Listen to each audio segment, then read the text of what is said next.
Why do YouTubers suck at trading card games? Take a look at who I am now. I'm stronger than ever. And if you ever doubted me, you should've known better. Let me start this video by saying I don't believe the title of this video is true at all. But it is a commonly brought up stereotype. Go to a Vanguard forum or comment section and you'll find some people saying YouTuber X sucks at the game. Go to a Yu-Gi-Oh forum and you'll find some people saying YouTuber Z? What does he know? He doesn't even have any tops. How can you spend your entire day making videos about a game and then being so bad at it, lol? You'll find the same thing in Magic, Pokemon and so forth. There's a stereotype amongst the toxic minority that YouTubers who cover card games aren't actually good at the games they cover. But why is that? Why are YouTubers seen as less skilled at the game by some? I'd like to share my view on this subject. Right off the bat, this brings up an interesting question.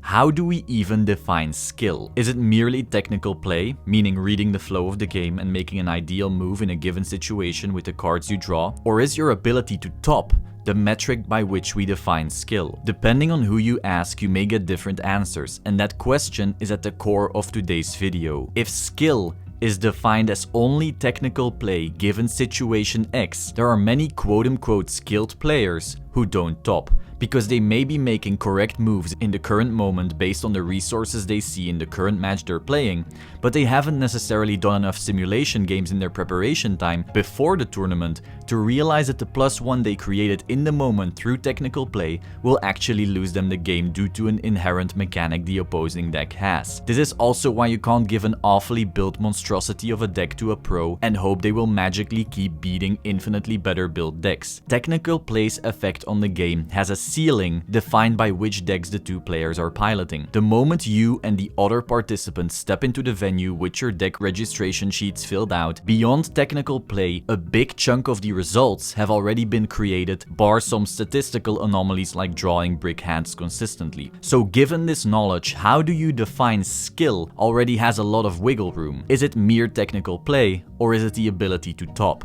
Given that in any competitive endeavor, results have more weight than subjective metrics, we should probably use tops, since it's pretty hard to argue against. Sure, if you can run faster than Usain Bolt in your spare time, that's great for you, but until you beat him at some major event, people won't really care about your running skills, and you definitely won't be regarded as one of the world's best runners. So for this hypothetical thought experiment, instead of using the largely subjective, vaguely defined word skill, let's measure players by tops. Do YouTubers generally not top big events, and if so, why? Well, if we look at games like Magic and Yu-Gi-Oh!, they generally don't. No offense to these YouTubers, of course, we'll get into why soon enough. It generally has a very good reason. And as for Vanguard, the game doesn't have that many YouTubers, so the pool is a bit harder to judge, but we'll get to an example there soon as well. So if card game YouTubers don't really top, why is that? I'd say there are two main reasons.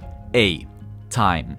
Not many people seem to be aware of the level of preparation that goes into consistently doing well at higher level tournaments. When you look at famous Yu-Gi-Oh players like Patrick Hoban, who were able to top almost every regional, ARG, YCS and so forth they attended, a common misconception is that it was because of some magical skill. As we already explained earlier, these people didn't top off just technical play. That only carries you so far. The people that top consistently are usually part of larger teams, often referred to as circles. They spend hours almost every day playtesting every single matchup into the finest detail. They don't just know what a deck does, they know exactly what every deck's turn 1, 2, 3 and 4 can look like, and they know which card to play at which exact moment because they have run through simulated games like these hundreds of times. They don't just play for fun. Every single interaction has already become muscle memory. If you have to think about something on the day itself, you have already lost. That situation should have come up during playtesting. Stress can't get the best of your thinking when you no longer have to think. Now obviously, once you get to bigger levels with lights and cameras on you or something, things change. You can start getting blackouts and such, but we're speaking generally here. When you're one of these consistently topping players, you generally walk into an event knowing every single deck other people will play, every single line of play that will come up, and you also know that you have built the best deck in the room, equipped to beat all these other decks more often than losing to them. This means that beyond just technical play, which some people would refer to as skill, you have already set yourself up to win in many other ways. This is what these top level players do for every single event. Now before people go crazy in the comments, yes, some people will top off straight up luck. And sometimes super well prepared people will just get unlucky and break all day. You're still playing a card game, but you can maximize your chances. And the things we've just discussed are exactly how you do that and are exactly why people top consistently in the first place. So what's the catch here? A lot of this takes time.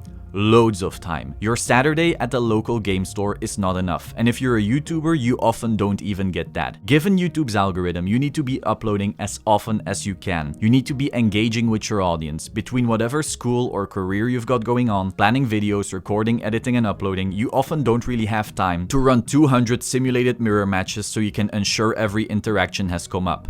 But that is exactly what it takes. So sure, you made 2 videos regarding the game you're playing. Hell, you probably spent more time on the game than anyone you know, but you didn't really up your chances to top at all. Now, this is not me going boohoo, poor YouTubers don't get quality practice. This is obviously a choice you make. Everyone has their own priorities. Some people enjoy time with their family, others enjoy topping events, and the others like talking to a camera. But you are usually sacrificing one thing for the other. Getting back to the subject, even playing regular games barely helps, to be honest. Oh cool, you just beat a Silver Torn deck with your Chronojet C deck. You just spent 30 minutes on a game that will never ever reoccur at the event you'll be attending. So what was the point? A large majority of games you play are mostly a waste of time when it comes to increasing your chances of topping an event. Now obviously playing the game is fun. You can play for fun. You just need to be able to disconnect typical fun games from regional or BCS practice games. They are not the same thing at all and shouldn't flow the same way. So to conclude point A, why do YouTubers not top despite spending so much time on the game they love? Because spending time on the game does not equate to regional level practice or theory crafting. Every hour a YouTuber spends editing is an hour a pro player spends running simulations with their circle. Both players spend time on the game they play, but both will get very different outcomes from said spent time. Now we get into perhaps a more controversial point people may not agree with. Point B. Being a good YouTuber and being a competitive player are, by design, opposites. We've already established that there is a ceiling on how far technical play can increase your odds. Since there's only so many lines of play a given hand can make, there's only so many cards a given deck has, and there's only so many outs a given deck can play before becoming an inconsistent mess. So beyond technical play, the biggest advantages are created during tournament preparation. Inherently, the more knowledge a YouTuber can give their audience, the better of a job the YouTuber is doing. After all, they are educating and entertaining their audience well. Therefore, their audience gets better, appreciates the YouTuber, and keeps watching. Awesome. Given that the largest advantage for a given event is created outside of the event, it is in a competitive player's best interest that the entire player base inside the tournament venue is as uneducated as possible. Or at least so educated that their deck choices become predictable, but not educated enough to a point where they can compete with a competitive player. This makes it so that when you want to be a YouTuber with a sizable audience and a competitive player at the same time, you're in a very dire situation. Every player you teach a certain thing about a certain deck, you're teaching them to beat you. Every time you mention deck X is a threat, you force yourself to not play deck X, or you're stimulating the creation of anti-deck X decks that you couldn't predict and thus couldn't run simulations for. To give you a real life example, I've topped 2 BCSs last season, the only 2 I attended, but generally only the last one is remembered. I got first place, which then qualified me for the World Championship. I did this with a very odd variant of an NLK deck. It was designed to work really well for one event and then be awful. During the preparation time for said event, if you go look at my channel, you'll notice the volume of videos I put out crashed. I barely made any videos during that time. This had 2 reasons. First, time. As I mentioned, every hour spent practicing is an hour not spent editing. But secondly, if I had taught people how my NLK deck worked, I would have never won the event. If I had told people to learn to play better against NLK, I would have decreased my chances of winning the event tremendously. My YouTube self had to take the backseat to my competitive side, or else my competitive side would fail. These days I'm back to focusing on YouTube, luckily. Now, I can already hear the comments. Herb derp, if you're good enough, you teach people everything and then still outskill them. But as we already discussed, technical play has a ceiling. Unless you get ridiculously lucky, the more info you give away, the more you decrease your chances of topping. When a new booster set drops and some team or circle finds some ridiculous combo, it's in that team's best interest to keep that as quiet as possible. Sure, skill is crucial, but you're playing a probability game. The best technical player won't always win the event,